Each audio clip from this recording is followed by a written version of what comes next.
Olá, pessoal. Estou de volta para a segunda parte da nossa aula e agora eu vou falar a respeito de uma atividade prática que eu vou propor para vocês. Isso mesmo, uma atividade prática, porque o nosso componente, Fundamentos e Práticas no Ensino da Matemática, ele tem uma porcentagem de que deveria ser de prática pelos alunos. Como nós estamos em um momento de distanciamento social, não é possível fazer da maneira que a ementa nos coloca. Mas vocês conseguem produzir uma proposta de trabalho para um momento de retorno às aulas. Então, eu vou compartilhar com vocês agora alguns slides e vou dar as diretrizes do que eu quero que vocês façam. Então, um momento que eu vou colocar os slides.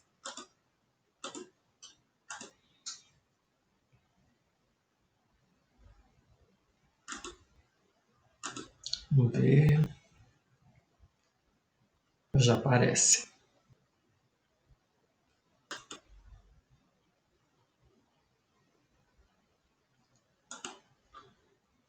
Ainda não, né?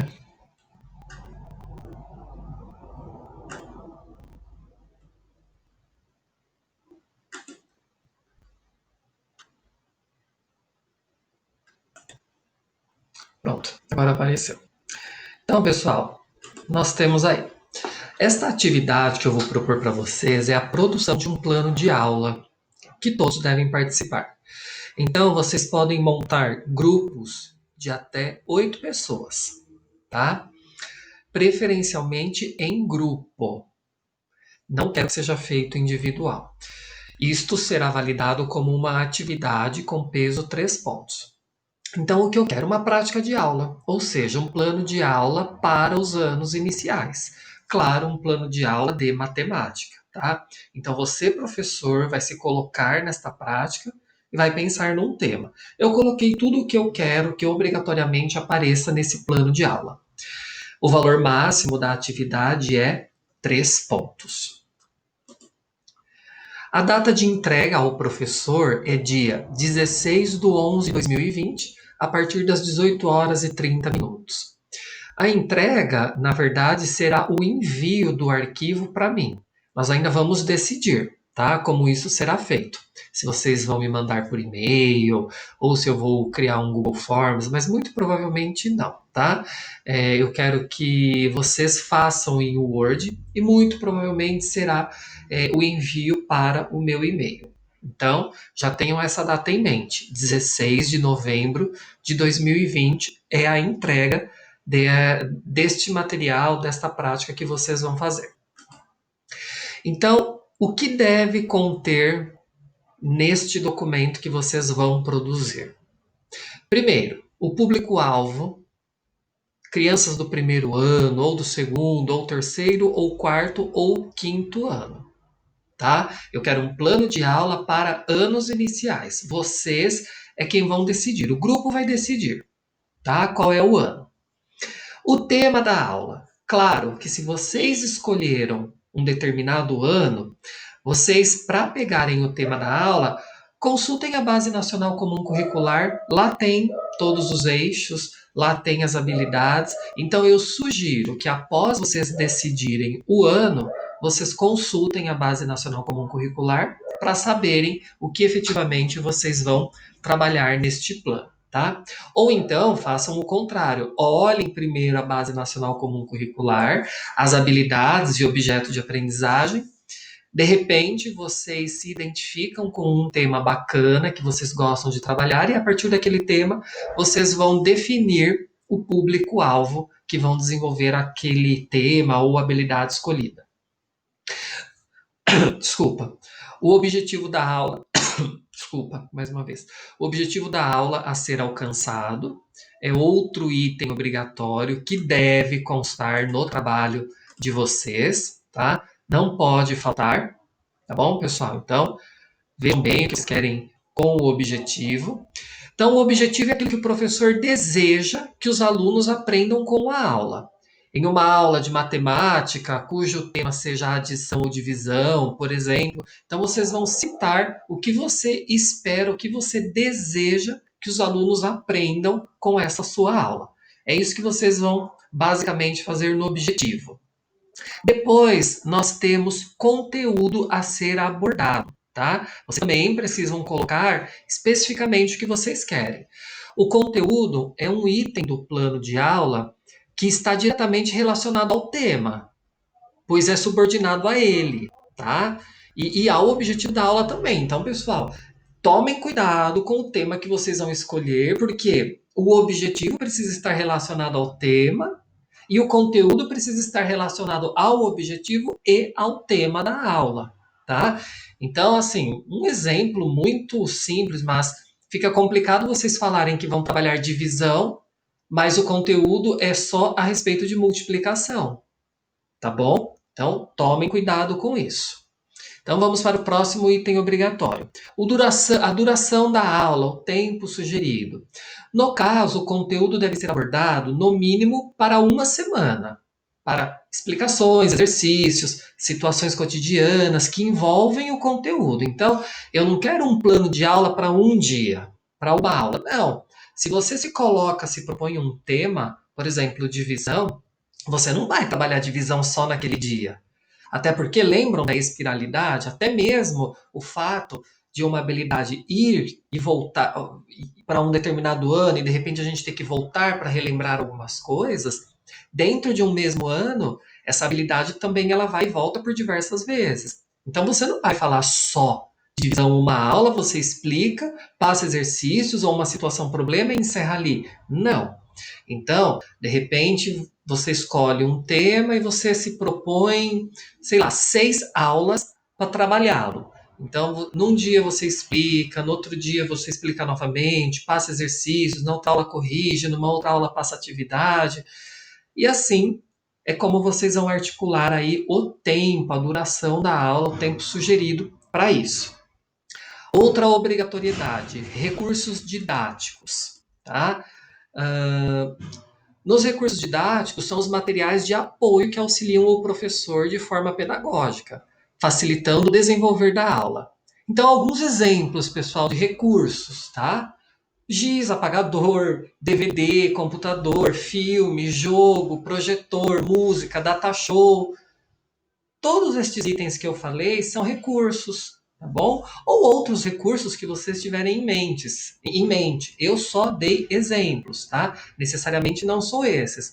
Se a gente está em uma rede, por exemplo, pública, no momento presencial, geralmente nós utilizamos giz, lousa, folha de sulfite, canetinha, lápis de cor, giz, tá? Geralmente são esses, mas se vocês têm, às vezes é uma aula mais técnica, um pouco tradicional, podemos dizer que esses são os recursos que nós costumamos utilizar. Mas a prática é de cada um, vocês é quem vão definir. Sempre lembrando que para estes itens é interessante vocês sempre colocarem teóricos que deem sustentação ao que vocês estão escolhendo. Então, por exemplo, se vocês decidem escolher que os recursos utilizados para a aula serão giz, apagador, lousa, folha de sulfite e lápis de cor, por que vocês decidiram por essa prática? O que fez vocês pensarem que esta prática é importante?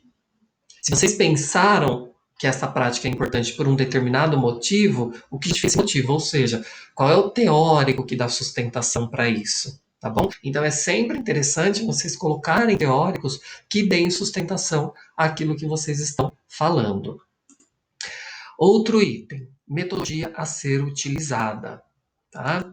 Obrigatório também, deve constar. Então, a metodologia consiste nos métodos escolhidos pelo professor para orientar o aprendizado do aluno, ou seja, nos caminhos que ele escolherá para conduzir. Tá?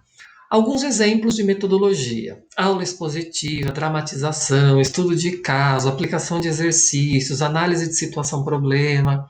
Então, se você define a metodologia da sua aula, se você definiu o porquê aquela metodologia é importante, você também precisa justificar com base em algum teórico. Próximo item. Como avaliar o aprendizado da criança neste momento, bem obrigatório, tá? A conclusão de uma aula, ela se dá com uma etapa de avaliação. Ela pode ser contínua, ela pode ser uma avaliação mais formal, que é o momento onde o professor considera a real assimilação do conteúdo por parte do aluno. E também o momento que o professor pratica o exercício. Aliás, esse exercício ele já deve praticar desde o momento que ele entra na sala de aula, que é o da reflexão sobre a ação, tá? A avaliação, ela fecha isso. Se durante o processo você, professor, agiu novamente, refletiu, remodelou sua prática, agiu novamente, e se você chega na avaliação, você se depara com um determinado resultado, este determinado resultado ele também é um termômetro para mostrar a respeito da prática docente, além de mostrar como é que se deu em relação ao quanto o aluno conseguiu assimilar do que foi trabalhado com eles. Bom, e aí, depois da avaliação, porque fica tudo muito bonito, né? Eu coloquei todos os itens, está muito simples, é só vocês definirem tudo isso e colocarem com base, com sustentação teórica. Mas eu quero como último item uma explicação detalhada de como será a aplicação do tema planejado pelo grupo. Então, se vocês determinaram que vão trabalhar divisão, como é que vocês vão fazer? Se coloquem, então vocês vão ter que desenhar um roteiro no sentido assim. Imaginem-se chegando da escola, entrando na sala de aula. Vocês vão pedir para os alunos fazerem duplas produtivas? Ou eles vão ficar separados? Você vai colocar a agenda na lousa? Como é que vai ser a prática? Então, eu quero que vocês imaginem tudo isso na prática. E essa imaginação de vocês precisa ser escrita neste último item, de como seria a aplicação, sei lá, de 5 dias a respeito do tema divisão. E, por fim, as referências utilizadas para a produção do plano de aula de vocês, ou seja, quais foram os teóricos ou documentos oficiais que deram sustentação para o desenvolvimento do trabalho. Bom, data de entrega 16 de novembro de 2020. Todos os trabalhos teóricos, pesquisas e relatórios de atividades práticas e estágios deverão conter capa com o logo da instituição, a identificação do aluno, nome, RA, termo ou semestre que cursa, o nome da disciplina ou a modalidade do estágio, no caso vocês vão colocar o nome da disciplina, que é Fundamentos e Práticas do Ensino da Matemática, a folha de rosto, sumário e o texto. O texto nada mais é do que o desenvolvimento do que se consta no sumário, tá? Todas as páginas devem ser digitadas, seguindo as normas da ABNT. Não serão aceitos trabalhos que não atendam os itens citados. Este texto ele é bem familiar a vocês, né? É um texto que consta no manual de estágio. Eu peguei exatamente de lá, até porque foi um manual construído também por mim. Então, só fazendo a referência que se vocês acharam similar, realmente é porque eu peguei do manual de estágio. Bom, e vamos para o próximo item aqui, que eu vou aproveitar o ensejo da aula, pessoal, deste momento que eu estou passando orientações, e vou colocar também uma pequena orientação em relação ao estágio supervisionado. A entrega do estágio supervisionado é a partir de 9 de novembro de 2020, tá? Que é aquele período que antecede a N2. Qualquer dia pode ser agendado para entrega, inclusive o próprio dia 9 de 11 de 2020. Portanto, estejam com os relatórios prontos nessa data, tá? A partir do dia 9, qualquer dia é dia para falar assim, olha, pessoal, tal dia eu vou receber os estágios, tá bom? Eu sei, pode ser que vocês tenham algum contratempo, etc. De repente, enfim, a gente vai decidir como vai ser a logística. Mas, a partir do dia 9 de novembro, vocês precisam estar com os estágios prontos. De repente, se acontecer assim, eu chegar no dia 9 e não estar com o estágio pronto e eu não falei nada a respeito da entrega, sorte da pessoa, dá tempo dela produzir e ficar pronto para o dia que eu determinar. Agora, pode ser que eu já fale logo de cara assim, dia 9 vai ser a entrega, tá?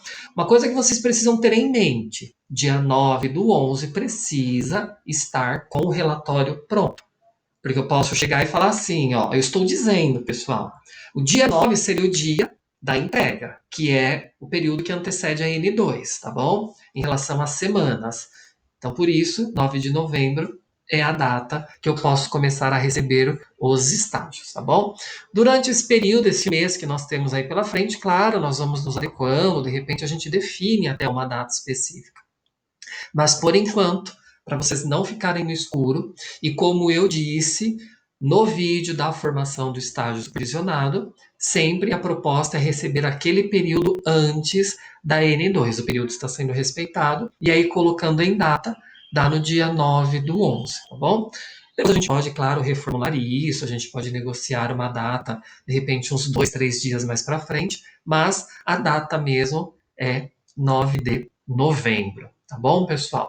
Então é o seguinte, eu espero que para este momento, porque hoje a aula